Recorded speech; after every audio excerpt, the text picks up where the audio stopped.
So good morning, everyone that's joining from the UK. And I think, well, we've got people joining from Australia and various other locations as well. So good evening over there.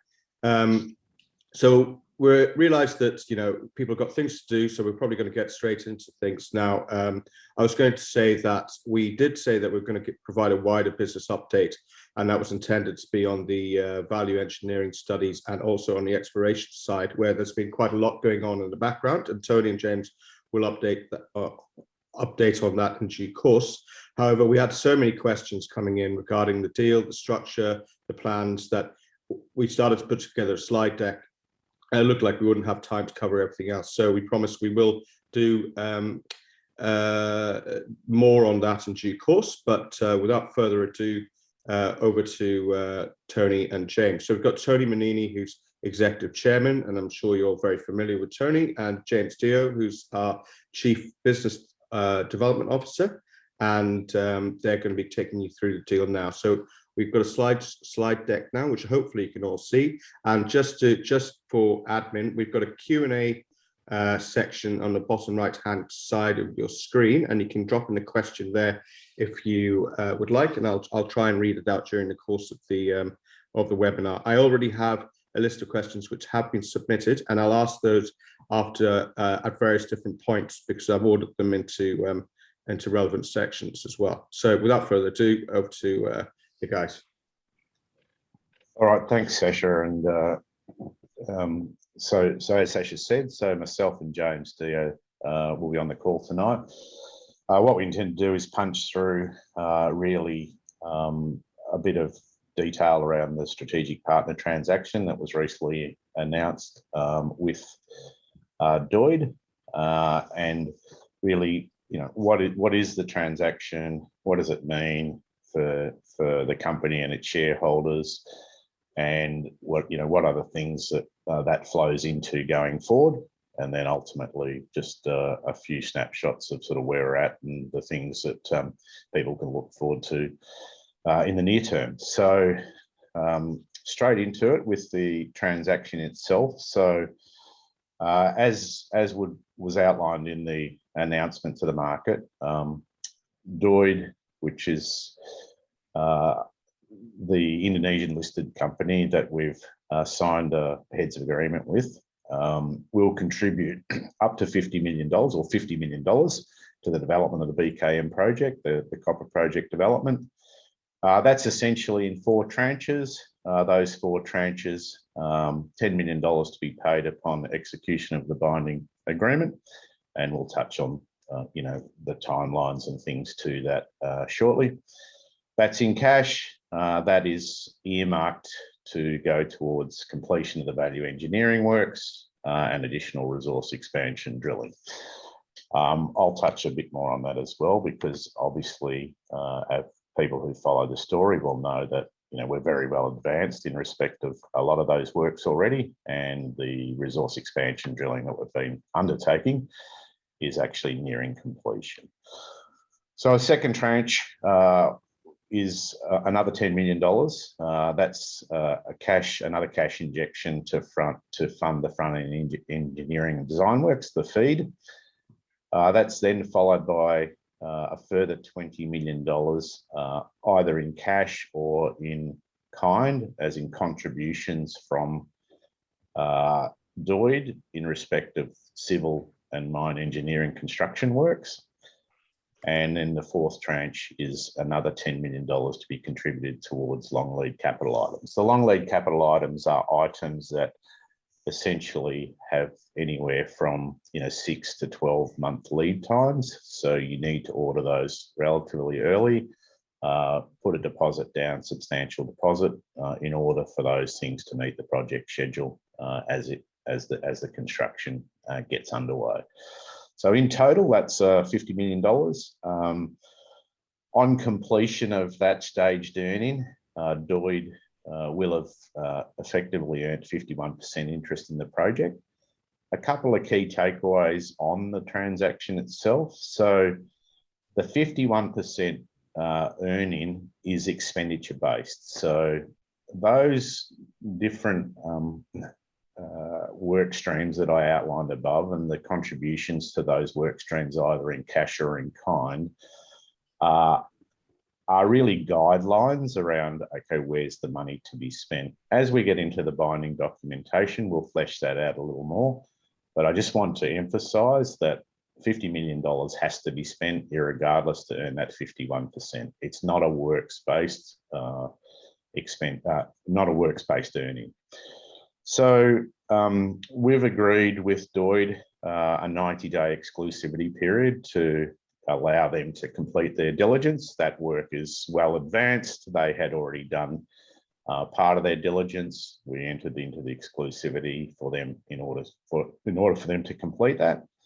And as that exclusivity period with the diligence is being completed, we are negotiating and documenting the binding agreement, which will detail all of the things that we've just outlined above. Anything else to add there, James?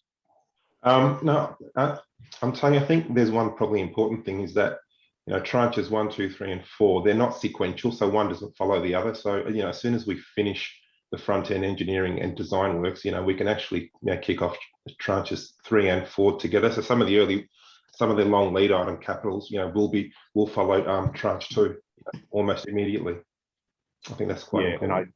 And I think that's I think just to sort of maybe flesh that out a little bit more, when I said it wasn't workspace, so for example, as I said, you know, we've completed a lot of the value engineering works and the resource expansion drilling already. So the residual amount of that initial $10 million will actually flow on into the second stage of works, and ultimately can flow into the third and fourth stage of works, as James has alluded to. So the overriding and overarching thing is that the $50 million is spent on the project, and it can be sort of the residual pieces of each can flow on into the next piece of work.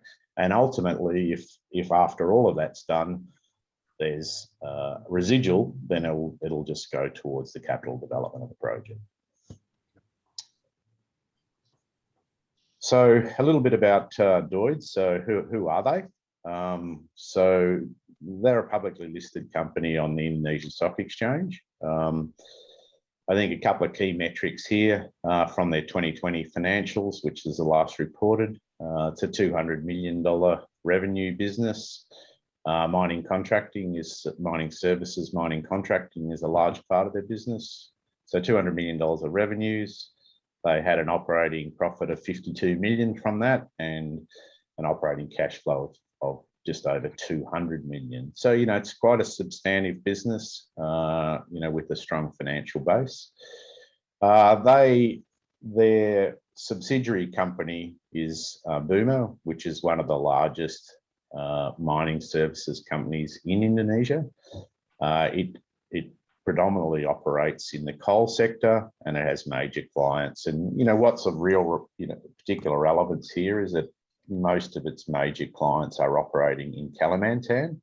So companies like Adaro Energy, Barau Energy, and Bayan, or, you know, so the relevance here for us is that, you know, not just are they a mining services company, which cover a broad spectrum of things, which I'll get to in a minute, they also have a lot of operating experience in Kalimantan, Central Kalimantan, and East Kalimantan. So that's pretty important. They're a highly reputable company with extensive sort of capabilities, and, you know, they're looking to diversify their business. So, you know, as a mining services business predominantly focused on coal, you know, we see what's happening in the world around with the decarbonisation and energy transition thematic. I guess most businesses worldwide are looking at that over the long term, and I guess determining how best to take their businesses forward. So, you know, Buma does have a growth strategy. It's recently acquired the Downer EDI Mining Services business in Australia. That was a pretty substantive business for Downer EDI, quite a large company down here. And they've now acquired that business, and obviously now moving into, direct investments in the mining stages with their investment in Asiamet. And I'll touch a little bit more on how they view that, how DOID views the partnership with Asiamet going forward. In terms of their capabilities, they, cover a whole range of things which are very relevant to Asiamet and our project in Kalimantan. So, they've done quite a lot of EPCM work, design and construction around infrastructure. Again, very relevant because a lot of that work's been in Kalimantan. So road construction and I guess preparatory works for construction of processing plants at various sites. They do that work both on a contract basis for specific pieces of work, but in some cases they provide holistic services which covers all the operations of the mine. So the owners actually own the asset, but Boomer actually undertakes all the mining related functions for those owners. So it does cover through that. It does cover a much broader range than just the contract mining side. There's obviously, particularly with coal, a very large materials handling, logistics, port operation, things like that. Energy and power, a major component of all mining operations. So quite a lot of experience in that area. And I think very relevantly, they are just expanding their business now into the renewable sector. And that'll be pretty important for us going forward, because renewables power is one of the sort of key items that we're currently evaluating to incorporate into the project. I think importantly, they do have a strong ESG focus as a contractor, work to international standards, and I can readily say that I think, James, one of the very first meetings or early meetings that we had with Boomer was around ESG. So they sort of, I guess, we presented our credentials and they presented their credentials in respect of ESG, which again is becoming the focus is globally is really increasing in this area. It's something that we've always done well, I feel, in the mining sector, but the broader audience there's far more scrutiny around it. So it is increasingly important, component of not just the implementation of the project, but also the financing of the project. It's something that the financiers are looking to ensure that they are, backing funding companies that have strong credentials in those key areas. I think, pretty importantly, they, as I outlined above, strong financials and a growing business. I think, it's worth noting that, the major shareholders of DOID are very active investors in a whole range of different sectors, and as a consequence of their success as investors in private equity space and in various other projects over a long period of time, have very well established relationships with a whole range of banks globally and more specifically locally, and have strong financing capability across the debt and equity spectrum. So that strong balance sheet and that capability obviously is of pretty significant benefit to us. So they are some of the, I guess we just tried to flag there some of the sort of key things about DOID and why we have selected them as a partner to develop the BKM copper project and partner with longer term with them to build a bigger business. Next slide. Yep. I've got a lot of questions from investors, and I tagged some with specifically on DOID, so I think it'd be appropriate to cover them here, if that's okay. Yeah. So first of all, question from John Baker. It was previously mentioned that there were 3 parties from a much wider list under NDA who are advancing through the data room. Can management tell us whether any of the other parties revealed their intentions? Yeah, so maybe just to flag that. So we did have interest from a broad range of groups. We signed 5 confidentiality agreements. We had 3 serious parties that have done a significant amount of work.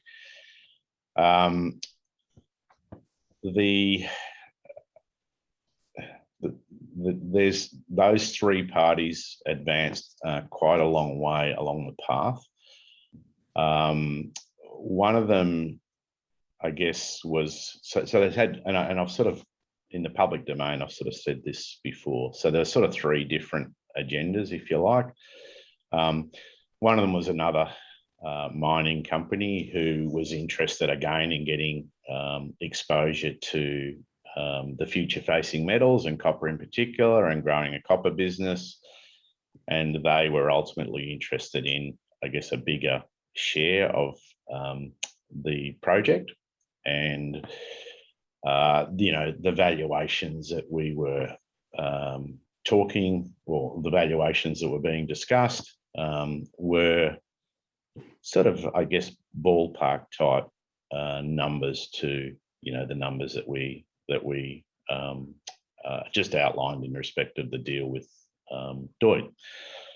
The other party was really interested in the products that would potentially come from a concentrate processing flow sheet.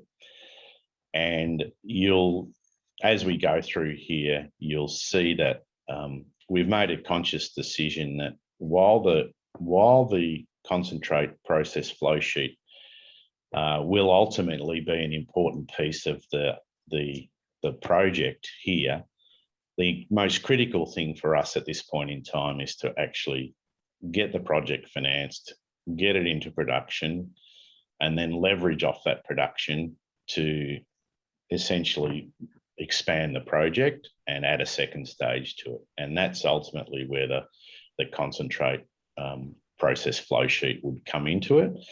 So that was going to be far longer dated in terms of that, the interests of that party. So that, and then really the DOID were the party who, I guess, proposed to us more of a partnership type of arrangement. And, where they earned essentially the 51%, as I've just been through, and formed a partnership to build a bigger business.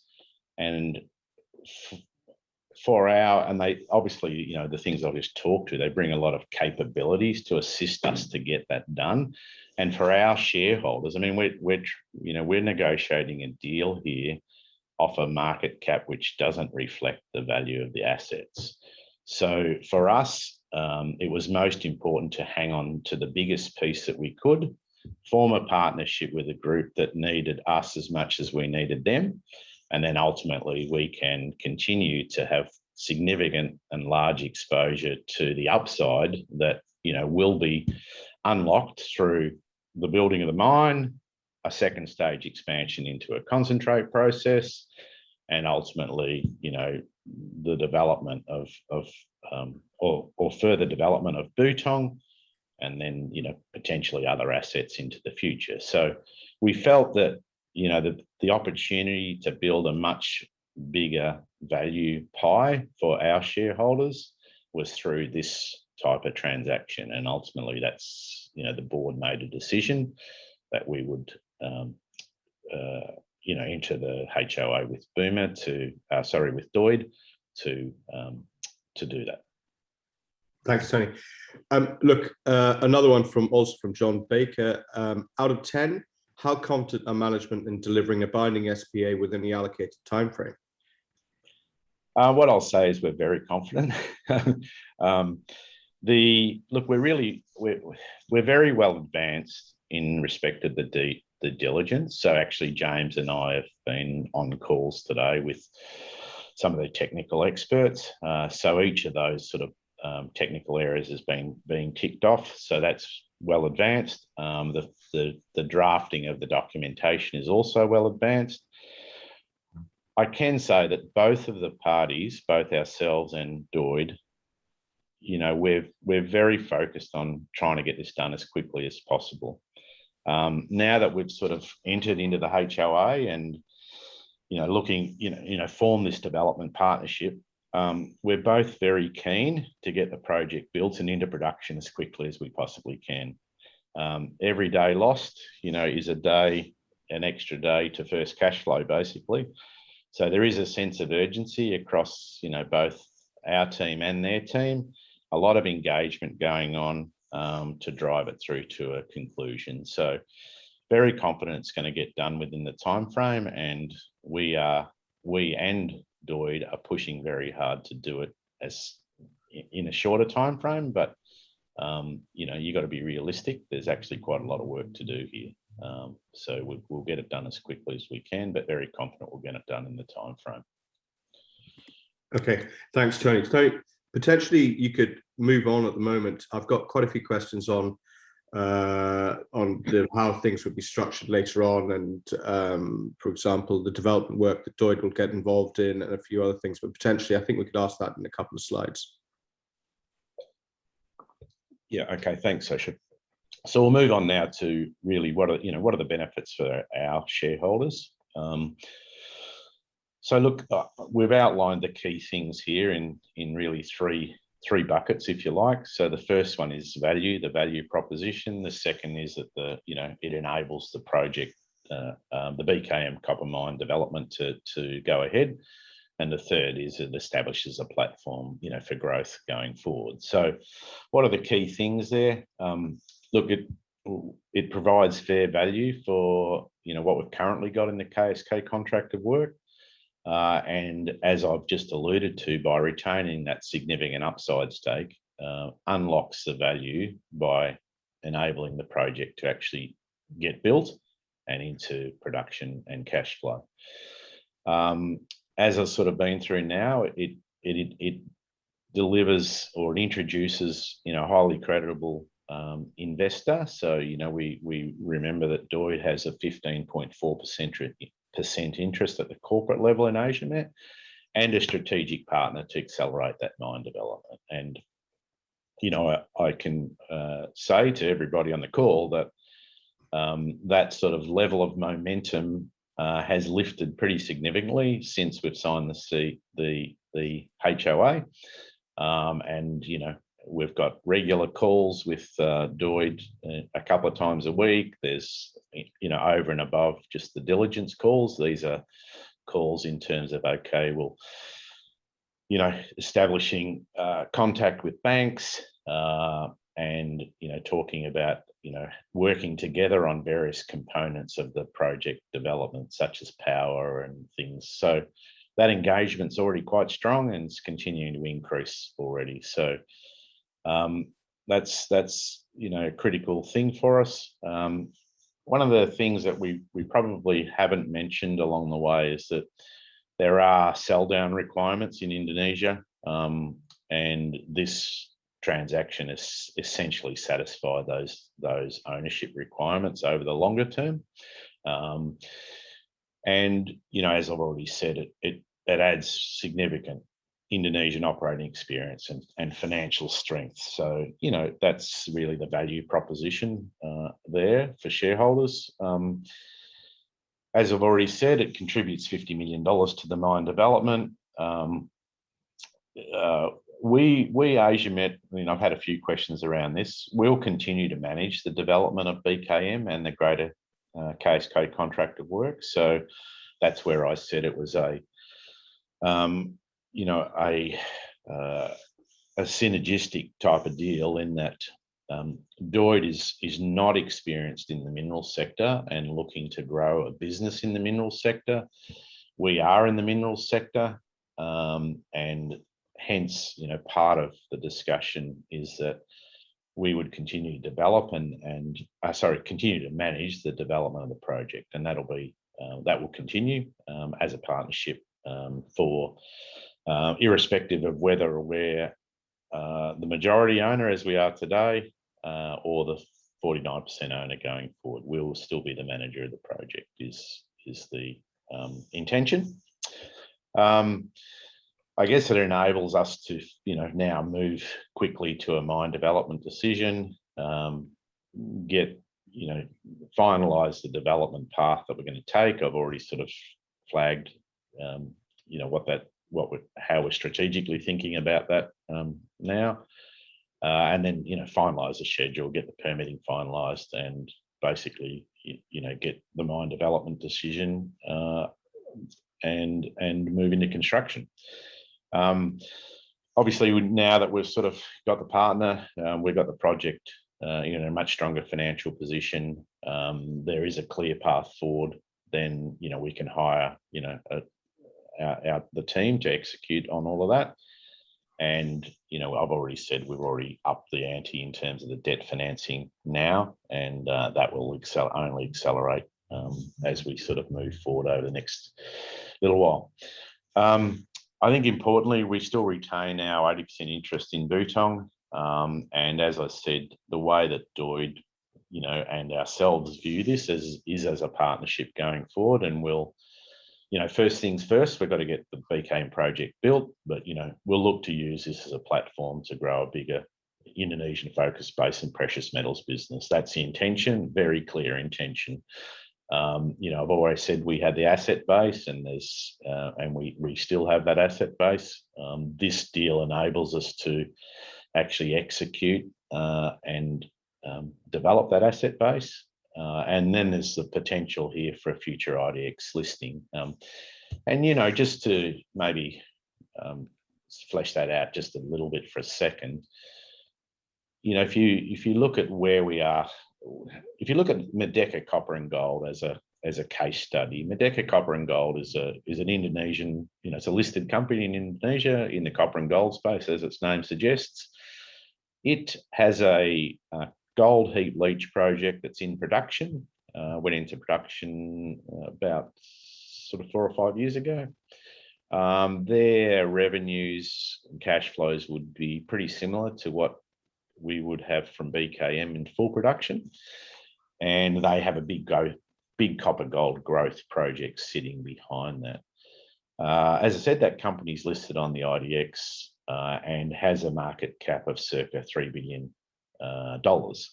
So, that's an opportunity for us going forward. Once we get BKM up into production, steady state, generating cash flows, looking to grow the business, we can then potentially look at an IDX listing to, I guess, capture that arbitrage in value that exists between our current listing and a listing on the IDX. Thanks, Tony. Can I throw in a couple of questions there quickly? Yeah, sure. I think that's appropriate to this area before moving on to numbers. From Phil Wilson, who is asking, so as a result of being a 51% shareholder, does it mean that DOID automatically get the development work? Does that ensure, what methods do we have to ensure the lowest possible pricing if no competition is involved, or will we still tender the work out? I have a couple of similar questions, but let's see what you cover by answering that. Yeah, look, I might just let James talk to that.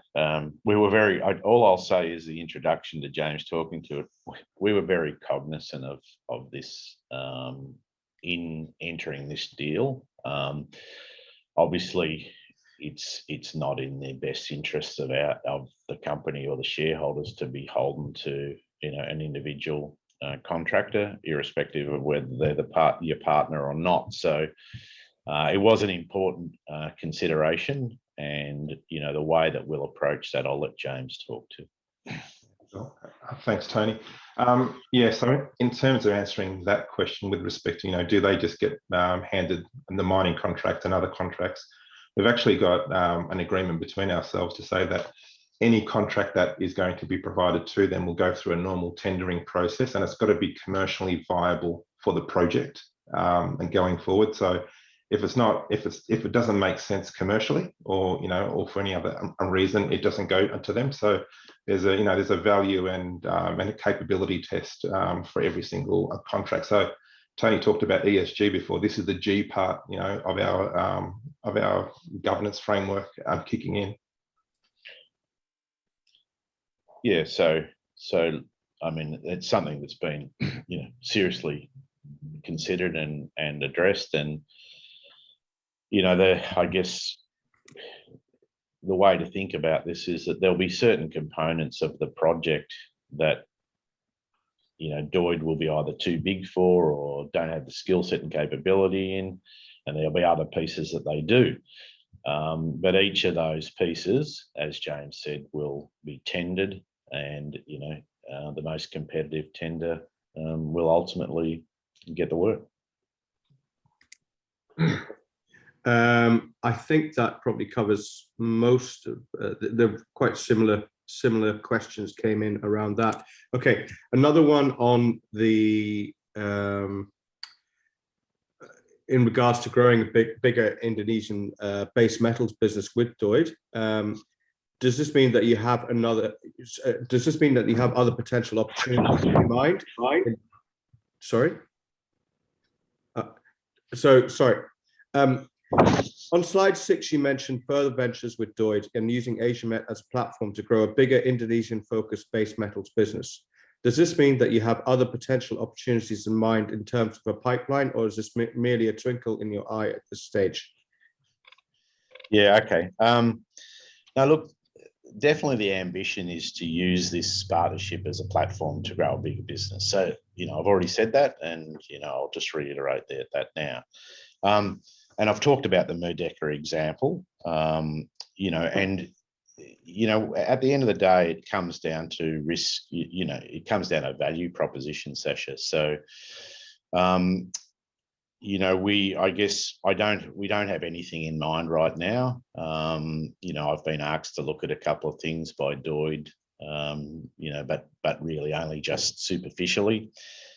So, I think that's something for when we're up in, really into full production, we're generating cash flow. We've got a lot of organic growth within our existing portfolio. So, I've already talked about a stage 2 for, being a concentrate route for the BKM project. And, as we continue to drill that project and the resource grows there, that's a very real organic growth opportunity. Of course, we've got Butong as well as another organic growth opportunity. So you're always going to assess things as you do in every business, but it's going to have to be something pretty good to ultimately displace the organic growth opportunities that we've already got. So but there's other things where if we can find things that have the potential longer term to create bigger value by taking those things up the development curve, then,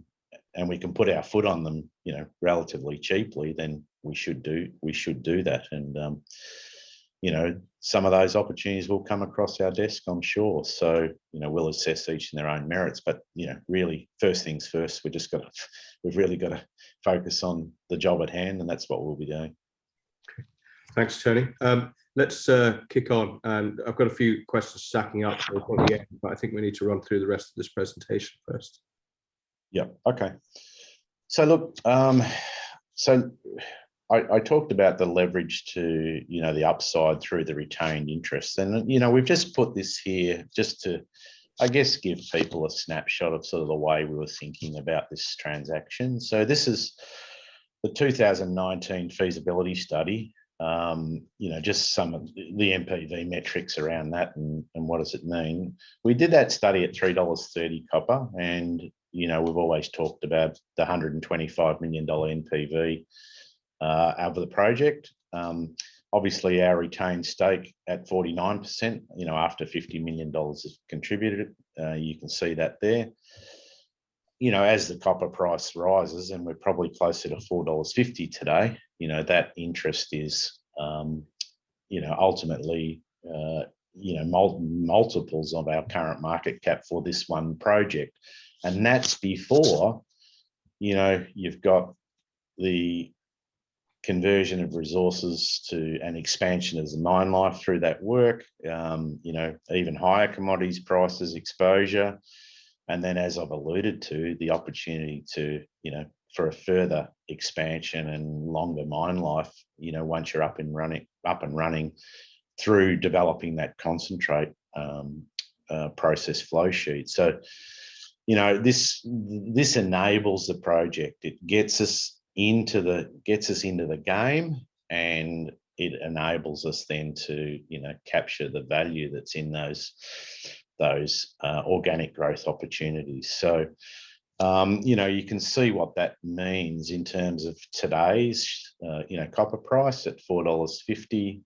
It's about 7p per share if we just translate that 49% straight across and divide it by the number of shares. It's a simple equation. So there is real value here for shareholders, and we retain, and that's why I said it was important for us as a partnership to retain the exposure to the upside as much as we could.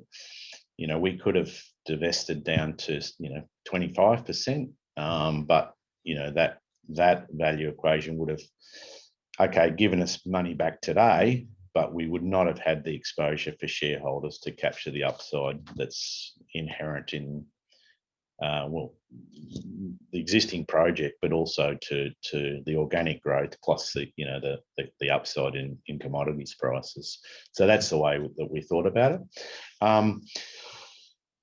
I think I've had a few people say, well, why do you do a deal based around today's valuation and da da da da da?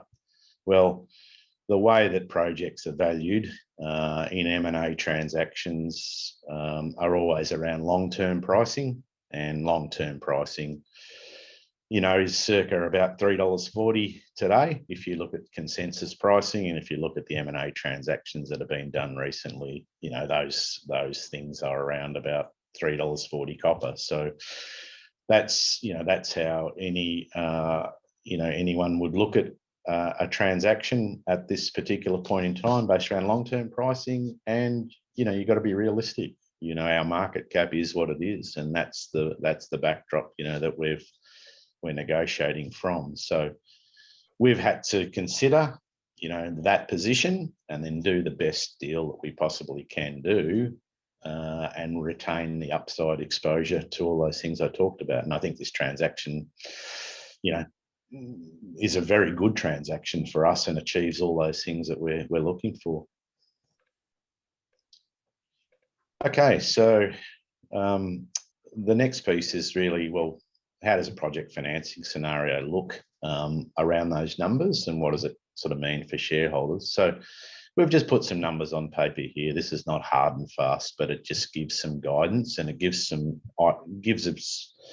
you some idea of how we've sort of thought about this deal. So if we look at the feasibility study, there was about $223 million of capital required to develop the heap leach copper project, $192 million plus contingency. If you look at the pieces now, if you look at the pieces that are contributing to that capital cost, so tranches 1 and 2 are pre-mine construction, and tranches 3 and 4 are mine construction works. That's effectively about $30 million towards mine construction works. We're assuming a gearing, and this is, we've had some discussions with DOID, and they feel that a 60% gearing for the project is something we should be realistically targeting. That would be about $134 million. It remaining to be financed equity piece is about $59 million, of which Asiamet share of that is at 49%, so it'd be about $29 million. So that's the equity gap for Asiamet. If we sort of look at, what else can come into play here? There's obviously the residuals component that I talked about from funding 1 and 2. In that, a lot of that work has already been done, so that can be put towards that. And also, some of the things that we've already talked about previously, and we're sort of upping the ante on now as part of the overall project financing is around, offtake. So prepayment for offtake, and then equipment lease and equipment finance and things like that. So we're of the view that, a large part of that 29 million, or if not all of that 29 million, will be able to be financed through those other items that I've talked about below. So, that's why, we're particularly pleased with the transaction. We think it achieves, a lot of the positives that I've talked about today. Plus, it also, sees us pretty much fully funded to get this project up and running and into production without having to come back to the market. Now, I'll never say never, but that's how we viewed it, and that's our intention. So look, I just want to touch on this just to remind people of what we've got here, what the feasibility study showed us. We essentially, have a 9-year mine life project at the moment. We've obviously been drilling to sort of grow that.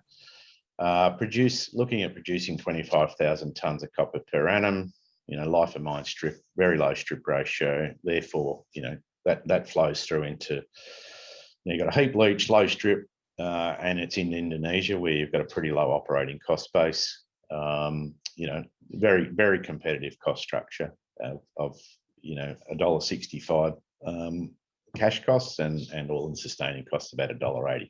Compare that to today's price at $4.50, and you'll see, it's a pretty healthy margin that the project generates. So that 1.27 billion is based off of $3.30, and these cash flows at full production at about $100 million are off $3.30. So if you plug today's numbers in, those cash flows would rise to circa, 130 to 140 million dollars of free cash flow per annum.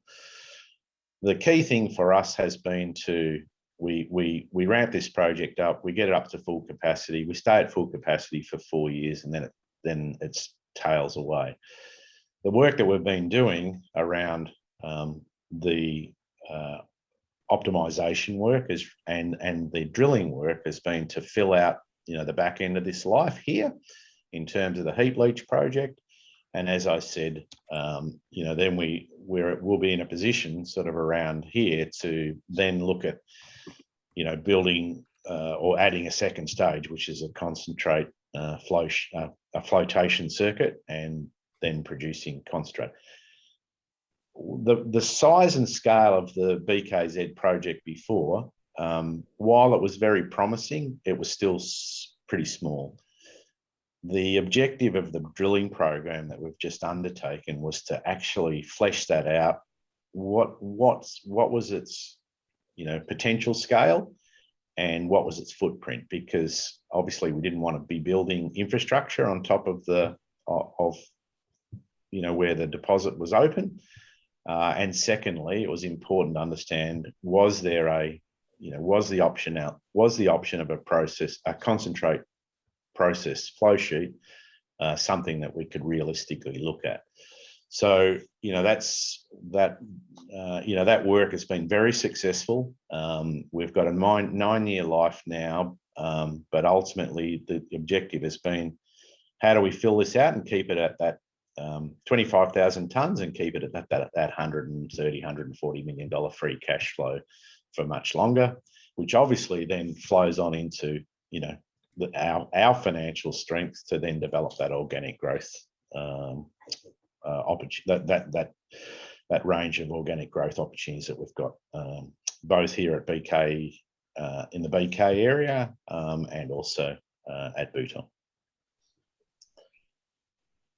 Sasha, did you want to? Yeah, I've got a few stacked up. A question here from Carl Eric von Bar. He's asking whether we're going to have new metrics for a feasibility study on the project, given some of the work that we've been doing in folding in resources and reserves.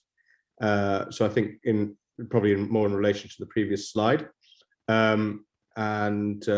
Also, well, I'll let you deal with that one first, Tony. Yeah, look, you'll see that in the slide that's currently up now. So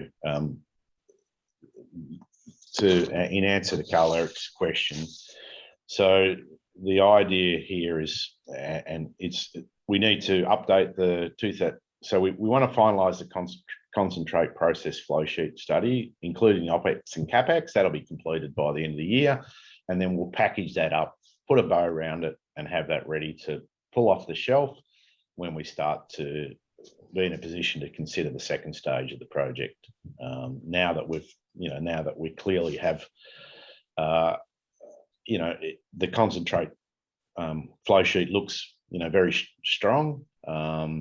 But why wouldn't you do that today? You wouldn't do that today because ultimately it's going to take a fair bit more study work, and it's going to prolong really the timelines to get into development. And it makes most sense to bring that on as a second stage, because there's a whole range of sort of capital items around that that need to be brought online. So you bring that second stage. So we want to get all that finished, tie a bow around it. We'll then update, at the same time, we'll update the feasibility study that we just talked to. So the pieces of that predominantly the financial model, really. So it just needs to be brought up to date. And James has been working on that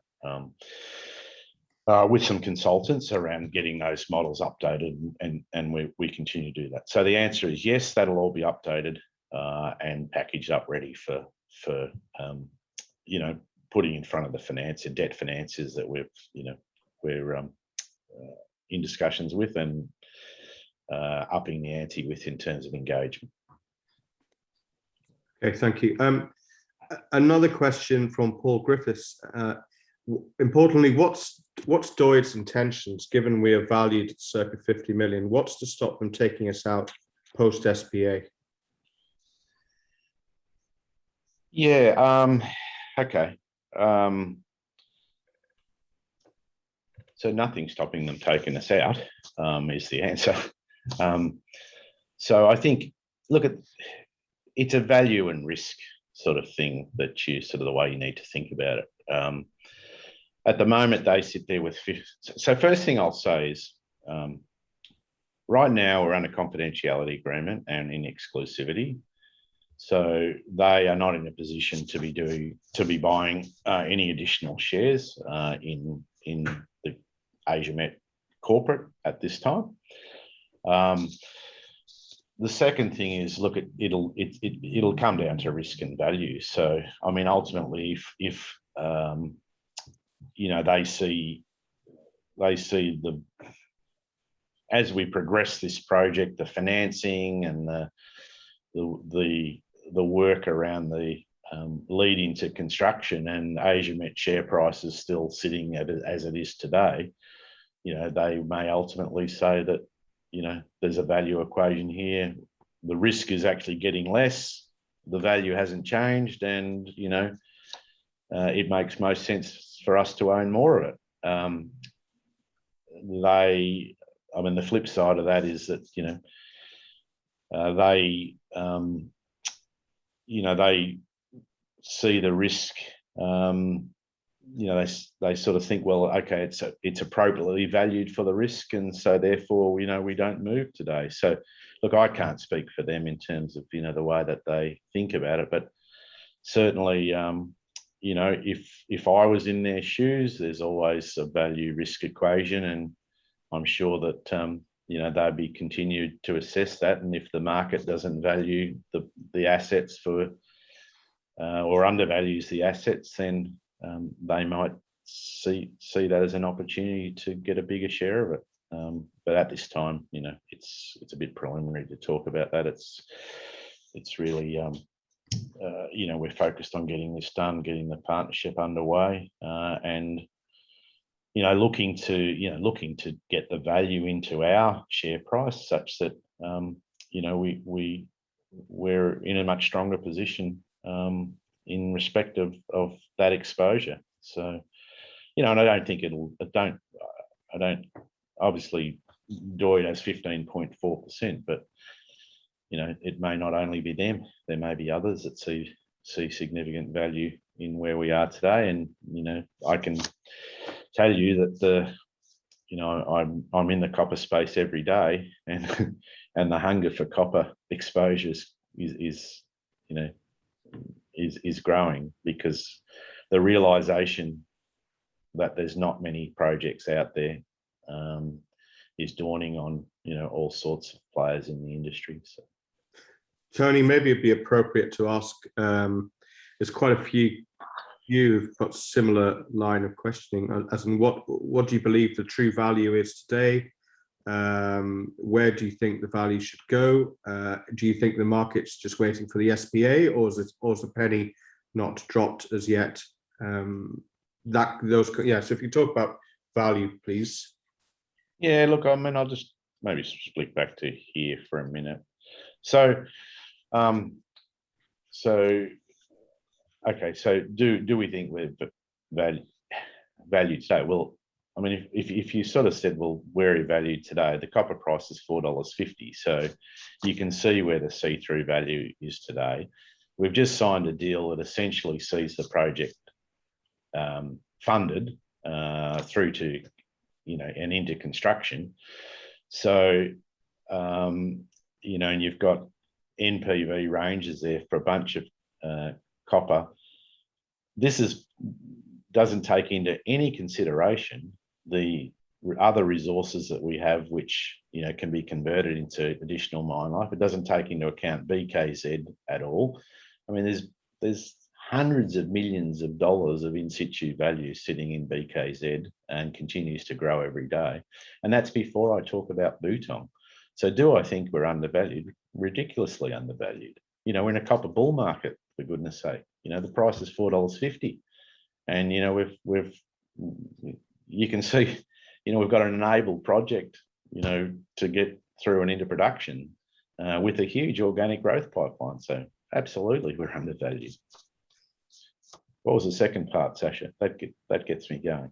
I think, well, there are a few on London valuation, potentially moving to the ASX for the valuation, quite a few things. I think there's obviously quite a few catalysts lined up here, and the market is actually waiting for those. And there was, once some of the stock gets tightened up a little bit for the speculators, and I think definitely the value will go through. I think the London market's very focused on funding, financing, and getting that pathway, which is probably the next slide that you talked through a while ago. When we start to see, if we start to see the foundations for those pathway, with the signing of the SPA and the first cash payments, and I think confidence will be lifted a lot, it seems to be a lot of feedback that we're getting, and certainly the focus of the questions we were initially getting as well. Yeah, look, and that I just recollect the third part of that question was really around, are they waiting for the binding agreement? I mean, we've had a false start with the Turnham Energy, which everybody's aware of. So, of course, the market is sitting there and saying, okay, well, yeah, that all looks great, but let's see the proof in the pudding, and that's the binding agreement. So, I think there is, there's certainly from a broader market perspective that that perception is there, and that will be removed once the binding agreement is signed. But you can see through, hopefully investors can see from what I've been through today, why we're very confident that's going to happen, why we believe DOID's the right partner, and why we believe that this is going to happen, and it's going to happen pretty quickly.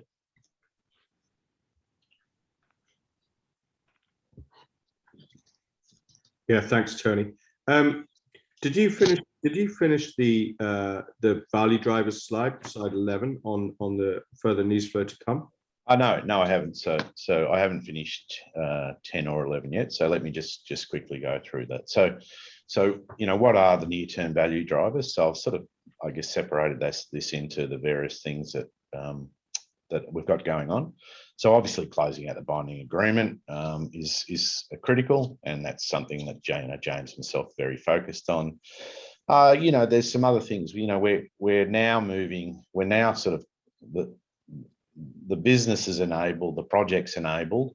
So we need to prepare ourselves both from a board and management perspective for the next stage of development. So we are already, we've already commenced a search for to add to the management team, a CEO to lead the business, and I've already been in discussions with various board members who've got the right sort of profile in terms of their background and experience, where they can add a lot of value to the board as we move sort of into construction and then into operations. So they're important things. Obviously, recruiting the team. So we can crack on now and start to get some hire some people to support the team. I mean, it's been a very small team. It's been very shoestring to this point in time. So we need to do that to really get the momentum moving. We need to prepare the business for the next stage of growth as well. I mean, as I said, everything's been done on a shoestring to this point in time. We've got to get set up to be doing much bigger things, or handling much larger amounts of money, and capital expenditure, reporting, etc. So our infrastructure around IT and accounting, our systems, policies and procedures, I will say, and James, I was just saying to James the other day, for a company of our scale and size, we've actually got really good systems, policies and procedures in place. And James, maybe you can just talk to that about, what that means. You sort of think, well, that's not that important, but it actually has some pretty important implications. Oh, no, absolutely, Tony, it does. I mean, I go back to the ESG part of it, and the G part, people tend to ignore around the governance and, the setup of accounting policies, procedures, structure. We've got a very transparent and detailed board reporting process. So, so the directors are fully informed of, everything that actually takes place within the business, and they're informed on a monthly basis. And beyond that, we've got a very clear delegations of authority in terms of who can approve what, and we've got various levels as well, even though we are a small company. So we've got big company structured, processes, in a smaller company, but it doesn't hold us back. It still makes us fairly agile in the way that we work.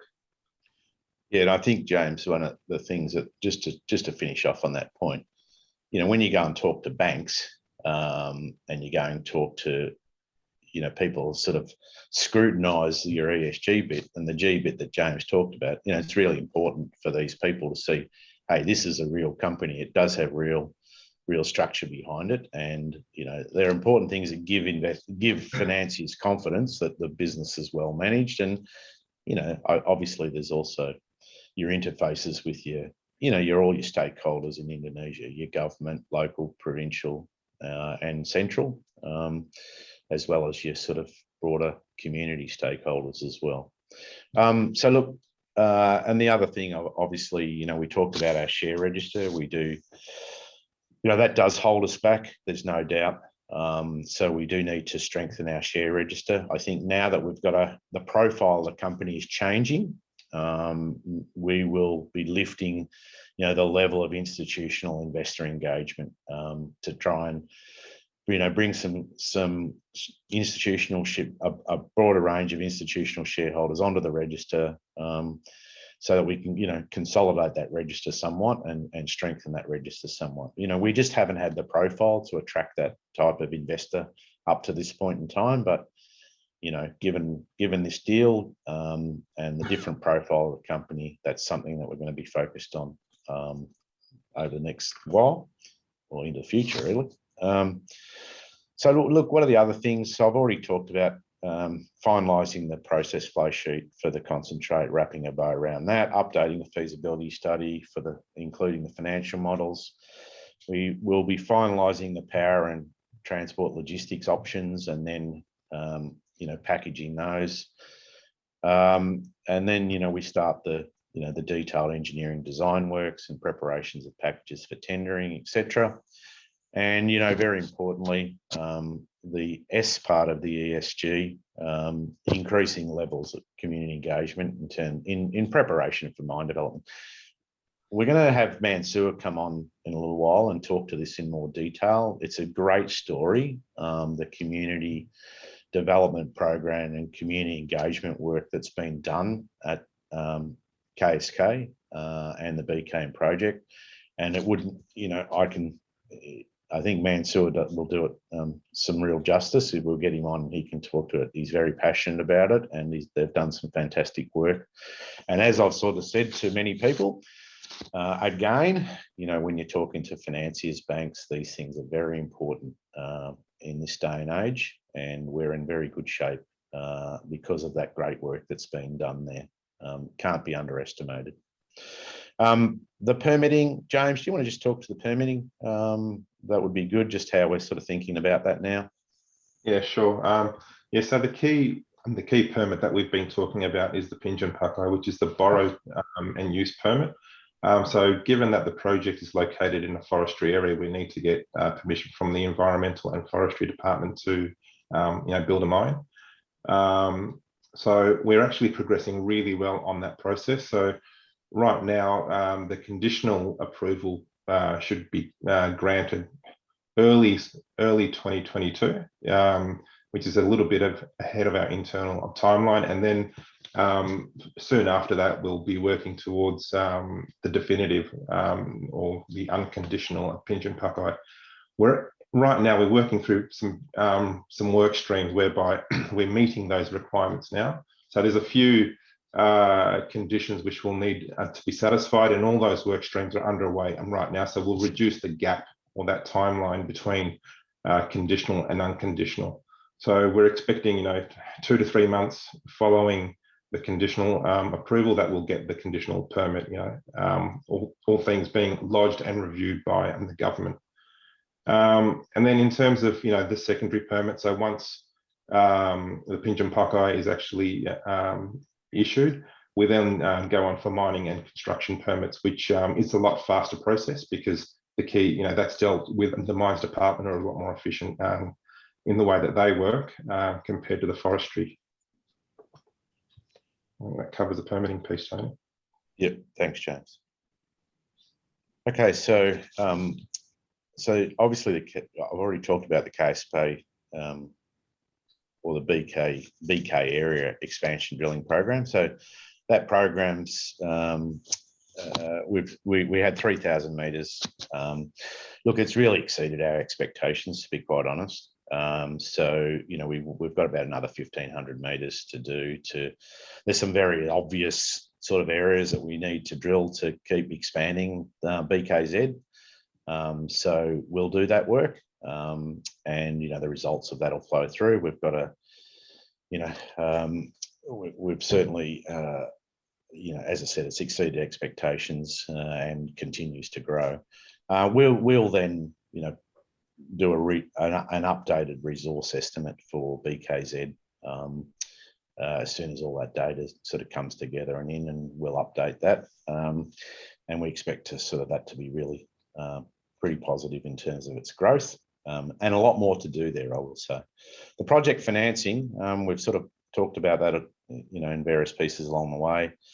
Look, the bank engagement work, since we've signed the HOA with DOID, there's been a number of bank meetings already, and that work will continue. James is driving that, gauging, really looking at, okay, what's the level of interest from those banks? What's the potential sizing of debt from those banks? What components of the debt financing those banks are interested in, and what are their ESG and other requirements? We'll refer to that along the way. So there's, all of that work is already underway and it's gathering momentum. And, we'll have all these things sort of running in tandem, if you like, such that, I guess as we update the feasibility study, that'll be fed through. As the permitting sort of comes to the fore, that'll be fed through, and all of these things will sort of, I guess, be run at the same time. So, and look, we've had quite a bit of interest from off takers for the copper product, and we'll start to have some deeper level of engagement with those off-takers around, around our share of the product, or potentially the whole of the product. But obviously, it's an important part of that equity gap for Asiamet. So we'll be upping the ante in terms of those discussions and what that means for the project. Look, on Butong, just quickly, we'll continue to, we've got a really a structured, community development, engagement development program underway. We've got our own team. We've got some consulting support for that, and that's continuing and going well. We want to continue to build our sort of relationships, at the provincial level in particular, but also the awareness of the project and support for the project at the central government and level also. It's been on the back burner for a considerable period of time, and so we need to sort of lift that sort of awareness within the government of the project and its potential and what it can mean. Obviously, we've got a really good target to drill underneath that. We can only do that once we can get back on the ground and do the work. We do have some funding which we had allocated from the capital raising back in March this year for that, and we still have those funds available to do that work once we can get on the ground. We would anticipate with being able to do that hopefully in the first quarter next year. Been obviously some delays around COVID, travel restrictions, and many other things. And given the copper, the environment, the macro thematic around copper, we do have, we've had quite a bit of inbound interest in Butong. People have probably heard me say that before and say, show us the money. But, until we consolidate our position, get on the ground, do the work, and people are able to travel to the site and, do their review on the ground, which is only just starting to happen now. It's been impossible to do anything to this point in time, but it remains a very strong proposition for us and something that we'll continue to advance and build value for shareholders over the longer term on. Sasha, I might just stop there. I've just got a couple of quick slides on the drilling, but I think given that most of the interest was around the transaction and what it meant, maybe it will cover off on questions, and then I can just touch on this if we've got 2 minutes to spare at the end. Sure, Tony. I've got a quick one here from Alan Dorling, who's asking when can we see first production from BKM. So jumping back to BKM quickly, I think a lot of you have asked questions as well, and I think I haven't asked them because I think they've been covered by Tony. If not, then please do email me or get in touch at the end. My email address is available on the website or at the bottom of the RNSs, and I think I can get a printout of these questions as well. So maybe I'll drop you a line if I don't think that we've asked them. But yeah, over to production for Alan Dorling, please. Yeah, so timelines. So look, we've said previously late 23. So it's likely to be late 23, early, into the first part of 2024. I mean, that's a realistic timeline. That's essentially 2 years. If you look at what needs to be done that we've just outlined today, by the time you get that done and then you've got a project construction, then it's going to be late 23, early 24. Thank you. And from Carl Eric von Bar, on the value within Butong, is what do you still maintain the high valuation for that? Oh, look, I mean, Butong's so Butong's pretty. The way you think about Butong is there's sort of traditional ways that you value these types of projects, and there's any number of comps out there. For a small company like ourselves, there's who've got copper projects, it's valued, these things are valued on a cents per pound in the ground, sorry. That has actually come up quite a bit since the copper prices have risen. We previously valued this project at, circa sort of 2 cents a pound in the ground. Look, we're given the stage that we're at and where we're at, it's probably more like, if you look across the comps in the industry, it's probably more like 4 cents a pound in the ground today. So, I mean, you can do the numbers. 2200 by 4 cents. It gives you some idea of what it's worth per ton, and then you can work out the number of tons. So there's some.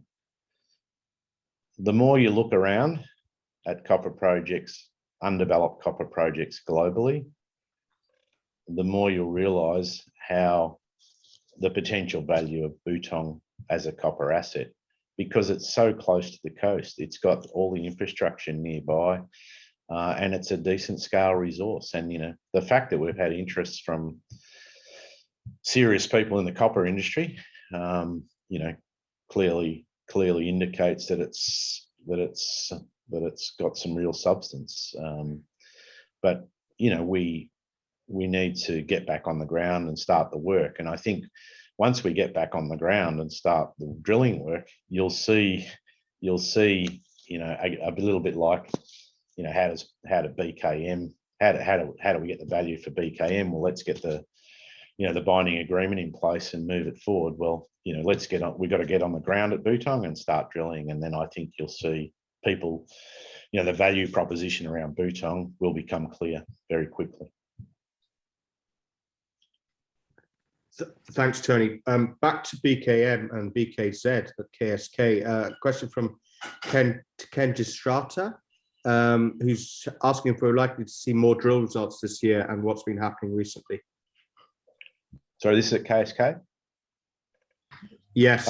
Yeah. Okay. So maybe maybe that's a good segue into these last two slides then, Sasha. So let me just punch through these slides, and that'll give the answers for that equation. So look, the 2021 drilling program, the objective was really to expand the resources, and we had 4 targets, which you can see on the slides here.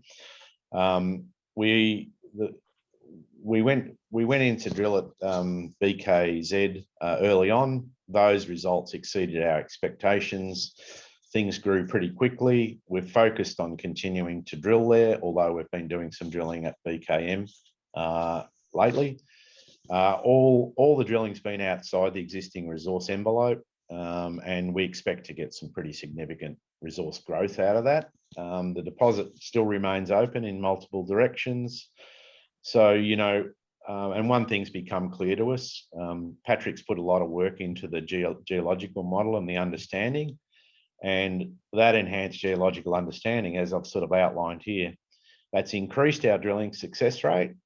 It's growing the resource, and that translates into, much broader optionality for a longer mine life here at this in the BK area. So we now have we understand that this is a 3 kilometre long, at least a 3 kilometre long VMS system, and at BKZ we are deeper down in the profile, so we have the copper zone preserved, and then on top of that we have the polymetallic lead, zinc, silver, and we're seeing increasing amounts of gold as well. And that's also part of these VMS systems and understanding the distribution of the different metals. So not only have we got the polymetallics, the copper, but we're also starting to see significantly more gold in the hotter parts of the system. Over at BKM, we're actually at a higher level, and probably most likely all the polymetallic stuff has been eroded off the top, and we've got the copper deposit sitting out at surface. So it's the same deposit, part of the same system, but just different height, different levels based around topography and based around the faulting of the rocks in the area. So in its simplest sense, that's it. It's very complex, but in its simplest sense, that's what it looks like. And obviously the value at BKZ is very high because you've got these high grade polymetallics, which we'll see some of the results here. And we've got, we've got 60% of the assays back. So answering the question, we've got strong visuals in several additional holes. So you've got a picture of some drill core there. We haven't got the assays back for that yet, but it looks pretty good. So, that's why we're pretty excited by what's going on up there. You can see the upper polymetallic, really good grades, lead, zinc, silver with some copper, and as I said, some gold in various parts. And the lower copper zone, really nice wide hits. These are all shallow. This is all open pittable. There's a 100-meter bar there. So we're only down to 150 meters. So good continuity. We're getting good at predicting what it's going to be. 34 meters at 1.2 copper, 27 at 1.1, 30 at 1.1. Some 2% copper there, and who knows what that drill core is going to run, but I think it'll be pretty good. That's down the lower copper zone, as Patrick's arrow shows. So, it's coming together nicely. So still 40% of the assays outstanding, and we've got an extra 1,500 meters of drilling to come. So yes, there'll be plenty more drill results coming. Very good, Tony. So potentially an appropriate way to finish this would be to ask you what the news flow looks like between now and Christmas or the end of the year or in the next few weeks and months. And also if you could just reiterate the significance of the proposed partnership with DOID and where we're going to go from there.